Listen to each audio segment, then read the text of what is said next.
UKLO 1 year masters. No IELTS required up to 5 years visa. High visa success rate. నమస్తే and welcome to hit TV. Malaysia రాజధాని కౌలాలంపూర్లో చిత్తూరు జిల్లా కుప్పంకు చెందిన విజయలక్ష్మి అనే మహిళ గల్లంతైంది. కౌలాలంపూర్లో footpath కుంగి మురుగు కాలువలో పడి కొట్టుకుపోయింది. కుప్పంలోని అనిమిగాని పల్లెకు చెందిన విజయలక్ష్మి భర్త కుమారుడితో కలిసి కౌలాలంపూర్లో పూసల వ్యాపారం చేస్తూ జీవనం సాగిస్తున్నారు.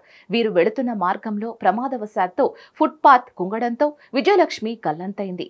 ఆమె భర్త కుమారుడు ప్రమాదం నుంచి తప్పించుకున్నారు. ఈ ప్రమాదం గురించి సమాచారం అందుకున్న మలేషియా అధికారులు గల్లంతైన మహిళ కోసం గాలిస్తున్నారు.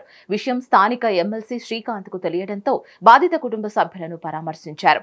అలాగే విషయాన్ని స్థానిక నేతలతో కలిసి ముఖ్యమంత్రి చంద్రబాబు నాయుడు దృష్టికి తీసుకువెళ్లగా ఘటనపై సీఎం చంద్రబాబు ఆరా తీశారు. మరిన్ని అప్డేట్స్ కోసం stay tune to hit TV. Hit TV app ని డౌన్లోడ్ చేసుకోండి. ఇందులో short news, live news, entertainment movies అన్ని అవైలబుల్ గా ఉన్నాయి. Please download Hit TV app. Hit TV app hit TV app ని ఫ్రీగా డౌన్లోడ్ చేసుకోండి.